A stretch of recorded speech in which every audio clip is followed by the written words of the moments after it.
Great ma'am. But ఆ కూటమిలోనే మరొక power star, power leader అందరూ వెయిట్ చేస్తున్నారు ఆంధ్రప్రదేశ్. అవును. 10 ఇయర్స్ నుంచి కాన్స్టెంట్‌గా పార్టీతో మూవ్ అవుతూ జనాలకి ఆయన ఏంటో నిరూపిస్తున్నారు. ఈసారి కూటమితో మరొకసారి కొలాబరేట్ అయ్యారు.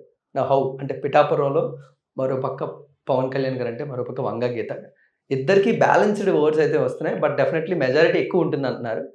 అది మీరు ఎలా చెప్తారు? పవన్ కళ్యాణ్ గారిది ఎలా ఉండబోతుంది? ఇందాక నేను ఒక మాట చెప్పాను. ఏమన్నానంటే ఎవరైనా సరే ఒక లీడర్ అవ్వాలి అని అంటే వాళ్ళకి 2 క్వాలిటీస్ ఉండాలి. ఒకటి ఏంటి అని అంటే గురువు, రవి ఈ 2 బాగుండాలి. ఇంకొకటి ఏంటి అంటే గురువు దీంతో పాటు శని. మాస్ ఫాలోయింగ్ కావాలనుకోండి దానికి శని కావాలి. ఓకేనా? ఇప్పుడు మీరే చెప్పండి పవన్ కళ్యాణ్ గారికి ఏముంది? మాస్ ఫాలోయింగ్ ఉంది. సో మాస్ ఫాలోయింగ్ ఆయనకున్న కాంబినేషన్స్‌లో ఆయన పుట్టిన డేట్ ఆఫ్ బర్త్ ఏదైతే తీసుకుంటానో 2 సెప్టెంబర్ 68. ఇందులో కూడా వేరియేషన్స్ ఉన్నాయండి. కొంతమంది 71 చెప్పారు, కొంతమంది 67 చెప్పారు, కొంతమంది 68. బట్ నా దగ్గర వచ్చిన పక్కా ఇన్ఫర్మేషన్ 68 బోర్న్ అని. ఇందులో కూడా మనం చూసుకున్నామనంటే ఆయనకి రవి గురువుతో పాటు ఉన్నాడు. అలాగే శని నీచంలోను, కుజుడు కూడా నీచంలోను, కేంద్ర స్థానాల్లో ఉన్నారు.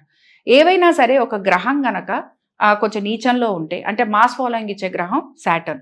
సాటర్న్ ఎప్పుడైనా సరే నీచంలో ఉండి అలాగే కొంచెం రిట్రో అయ్యి వేరే కాంబినేషన్స్లో కలుస్తాను. ఇలాంటప్పుడు ఏమవుతుందంటేనండి ఇనీషియల్గా వాళ్ళు తీసుకునే ఏ స్టెప్ అయినా సరే అది స్లోగానే ఉంటుంది. ఇప్పుడు మీరు మూవీస్ చూడండి, లేకపోతే వారు తీసిన ఫస్ట్ మూవీస్ యూత్ చాలా అఫ్కోర్స్ నేను కూడా కాలేజ్ డేస్లో ఉన్నప్పుడే ఆయన మూవీస్ వచ్చాయి. బట్ నేను చెప్పేది ఏంటంటే ఇనీషియల్గా ఆయన చేసిన మూవీస్కి తర్వాత ఆయన చేసిన మూవీస్కి మీరు చూడండి ఎంత డిఫరెన్స్ ఉందో. అలాగే ఇనీషియల్గా వాళ్ళలో చాలా కన్ఫ్యూజన్ ఉండుంటుంది, ఎలా ఏం చేయాలి అన్న ఆలోచన ఉండుంటుంది. అలాగే ఈయన పార్టీ పెట్టినప్పుడు కూడా వారు కూడా సేమ్. ఇప్పుడు మనం పార్టీ పెట్టేసాం, ఏదైనా చెయ్యాలి అని అనుకున్నాం, బట్ మనకి రైట్ అట్మాస్ఫియర్ కావాలి, రైట్ పీపుల్ కావాలి. అసలు ఏమిటి అనేది తెలియాలి. ఏమిటి అనేది తెలియాలి అని అంటే అందులో మనం తిరగాలి కదా. కాబట్టి వారు ఏం చేశారు తెలుసా, వారు వెళ్ళి అక్కడ కూర్చొని ఆ ప్రాబ్లమ్స్ ఏంటి, అవేంటి, ఇదేంటి అని అన్నీ కనుక్కున్నారు. సో ఈ జాతకంలోనండి కుజుడు నీచంలో ఉండటము, శని నీచంలో ఉండటం వలన చాలా ఇనీషియల్గా వీరు హార్డ్ వర్క్ చేయాల్సి ఉంటుంది. సక్సెస్ ఖచ్చితంగా ఉంటుంది. ఇందాక నేను చెప్పినట్టుగా 2 గ్రహాలు 3 గ్రహాలు ఎప్పుడైతే కాంబినేషన్స్లోకి వచ్చేస్తాయో ఖచ్చితంగా సక్సెస్ అనేది పొలిటికల్గా వీరికి ఉంటుంది. ఇంకా ఫ్యూచర్లో వీరేం పెద్ద వెనక్కి తిరిగి చూసుకోక్కర్లేదు. బట్ ఇందాక కూడా నేను ఒక మాట అన్నాను, వీళ్ళు వేసిన నామినేషన్ టైములు చాలా చాలా ఇబ్బందికరమైన నామినేషన్ టైమ్స్. వీరికి కూడా ఇనీషియల్గా కొంచెం కష్టం అయితే పడతారు.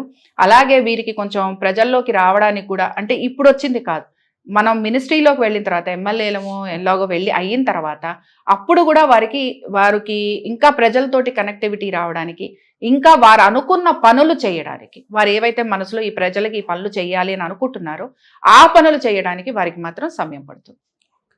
What about the opposite candidate ma'am, Vanga Geetha గారు?